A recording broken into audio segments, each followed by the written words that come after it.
राधे राधे जी। पवित्र वचन YouTube channel में आपका हार्दिक स्वागत है। आज प्रतिपदा तिथि से गुप्त नवरात्र शुरू होते हैं। इन नवरात्रों में कलश स्थापना के साथ नव दुर्गा की पूजा की जाती है और गुप्त रूप में 10 महाविद्या की आराधना की जाती है। नव दुर्गा माँ पार्वती के 9 रूप हैं, तो 10 महाविद्या माँ सती के 10 रूप हैं। 10 महाविद्या इस प्रकार है: काली, तारा, त्रिपुर सुंदरी, भुवनेश्वरी, छिन्नमस्ता, त्रिपुर भैरवी, धूमावती, बगलामुखी, मातंगी और कमला। प्रवृत्ति के अनुसार 10 महाविद्या के 3 समूह हैं। पहला सौम्य कोटि, इसमें त्रिपुर सुंदरी, भुवनेश्वरी, मातंगी और कमला शामिल है। दूसरा उग्र कोटि, इनमें काली, छिन्नमस्ता, धूमावती और बगलामुखी शामिल है। तीसरा सौम्य उग्र कोटि, इसमें तारा और त्रिपुर भैरवी शामिल है। 10 महाविद्या की उत्पत्ति की कथा पुराणों में इस प्रकार बताई गई है। जब भगवान शिवजी की पत्नी मां सती ने प्रजापति दक्ष के यज्ञ में जाना चाहा, तब भगवान शिवजी ने वहां जाने से मना किया।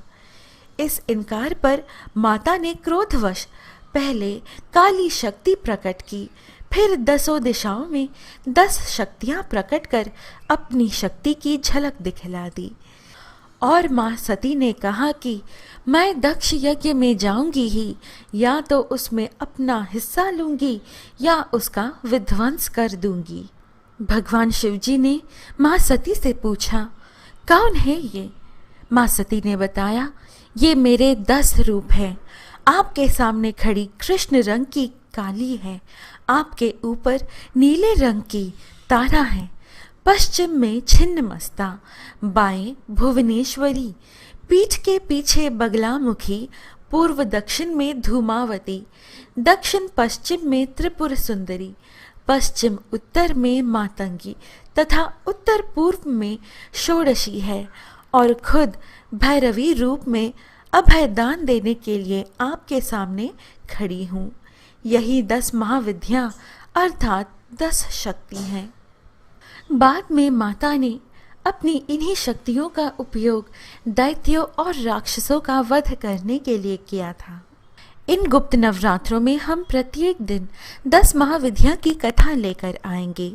आज गुप्त नवरात्रों का प्रथम दिन हम माँ काली की कथा प्रस्तुत कर रहे हैं। कथा श्रवण करने से पहले हमेशा की तरह जय माता दी लिखकर अवश्य कमेंट करें और इस वीडियो को लाइक करना ना भूलें। इस प्रकार के और वीडियोस पाने के लिए कृपया हमारे YouTube चैनल पवित्र वचन को सब्सक्राइब कर हमसे बने रहिएगा।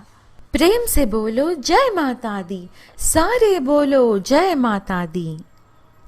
10 महाविद्याओं में माँ काली प्रथम है। महाभागवत के अनुसार महाकाली ही मुख्य हैं और उन्हीं के उग्र और सौम्य 2 रूपों में अनेक रूप धारण करने वाली 10 महाविद्याएं हैं। विद्यापति भगवान शिवजी की शक्तियां ये महाविद्याएं अनंत सिद्धियां प्रदान करने में समर्थ हैं। दार्शनिक दृष्टि से भी काल तत्व की प्रधानता सर्वोपरि है, इसलिए महाकाली या काली ही समस्त विद्याओं की आदि हैं, अर्थात उनकी विद्यामय विभूतियां ही महाविद्याएं हैं। ऐसा लगता है कि महाकाली की प्रियतमा काली ही अपने दक्षिण और वाम रूपों में 10 महाविद्याओं के नाम से विख्यात हुई। बृहन्नील तंत्र में कहा गया है कि रक्त और कृष्ण भेद से काली ही 2 रूपों में अधिष्ठित है। कृष्णा का नाम दक्षिणा और रक्तवर्ण का नाम सुंदरी है। कालिका पुराण में कथा आती है कि एक बार हिमालय पर अवस्थित मतंग मुनि के आश्रम में जाकर देवताओं ने महामाया की स्तुति की। स्तुति से प्रसन्न होकर मतंग वनिता के रूप में भगवती ने देवताओं को दर्शन दिया और पूछा कि आप लोग किसकी स्तुति कर रहे हो। उसी समय देवी के शरीर से काले पहाड़ के समान वर्ण वाली एक और दिव्य नारी का प्राकट्य हुआ। उस महातेजस्वी ने स्वयं ही देवताओं की ओर से उत्तर दिया कि ये लोग मेरा ही स्तवन कर रहे हैं। वे काजल के समान कृष्णा थी, इसलिए उनका नाम काली पड़ा। दुर्गा सप्तशती के अनुसार एक बार शुंभ निशुंभ के अत्याचार से व्यथित होकर देवताओं ने हिमालय पर जाकर देवी सूक्त से देवी की स्तुति की। तब गौरी की देह से कौशिकी का प्राकट्य हुआ। कौशिकी के अलग होते ही अम्बा पार्वती का स्वरूप कृष्ण हो गया, जो काली नाम से विख्यात हुई। नारद पांचरात्र के अनुसार एक बार माँ काली के मन में आया कि वे पुनः गौरी हो जाएं। यह सोचकर वे अंतर्ध्यान हो गई। भगवान शिवजी ने नारद जी से उनका पता पूछा। नारद जी ने उनसे सुमेरु के उत्तर में देवी के प्रत्यक्ष उपस्थित होने की बात कही। भगवान शिवजी की प्रेरणा से नारद जी वहां गए। उन्होंने देवी से भगवान शिवजी के साथ विवाह का प्रस्ताव रखा। प्रस्ताव सुनकर देवी क्रुद्ध हो गई और उनकी देह से एक अन्य षोडशी विग्रह प्रकट हुआ और उससे छाया विग्रह त्रिपुर भैरवी का प्राकट्य हुआ। माँ काली की उपासना में संप्रदायगत भेद है। प्रायः 2 रूपों में इनकी उपासना का प्रचलन है। भाव बंधन मोचन में काली की उपासना सर्वोत्कृष्ट कही जाती है। शक्ति साधना के 2 पीठों में काली की उपासना श्याम पीठ पर करने योग्य है। भक्ति मार्ग में तो किसी भी रूप में उन महामाया की उपासना फलप्रदा है, पर सिद्धि के लिए उनकी उपासना वीर भाव से की जाती है। साधना के द्वारा जब अहंता, ममता और भेद बुद्धि का नाश होकर साधक में पूर्ण शिशुत्व का उदय होता है, तब काली का श्री विग्रह साधक के समक्ष प्रकट हो जाता है। उस समय भगवती काली की छवि अवर्णनीय होती है। कज्जल के पहाड़ के समान दिग्वसना, मुक्त कुंतला, शव पर आरूढ़ मुंडमाला धारिणी भगवती काली का प्रत्यक्ष दर्शन साधक को कृतार्थ कर देता है। तांत्रिक मार्ग में यद्यपि काली की उपासना दीक्षागम्य है, तथापि अनन्य शरणागति के द्वारा उनकी कृपा किसी को भी प्राप्त हो सकती है। मूर्ति, मंत्र अथवा गुरु द्वारा उपदिष्ट किसी भी आधार पर भक्तिभाव से मंत्र जप, पूजा, होम और पुरस्चरण करने से भगवती काली प्रसन्न होती हैं। उनकी प्रसन्नता से साधक को सहज ही संपूर्ण अभीष्टों की प्राप्ति हो जाती है।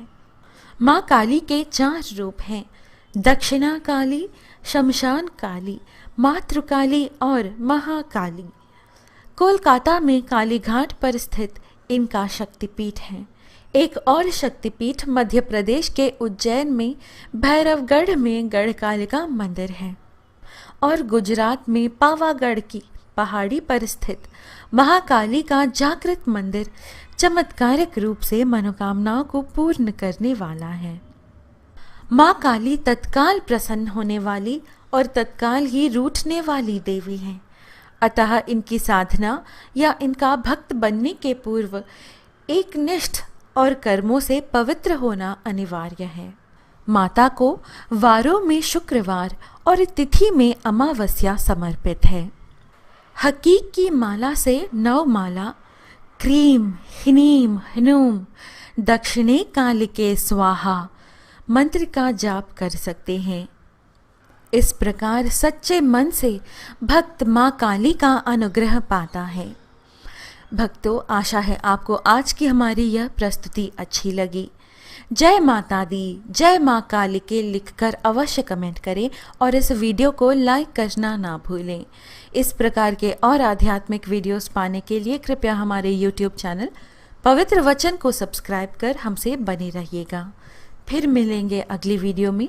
जय श्री कृष्ण, राधे राधे, जय माता दी।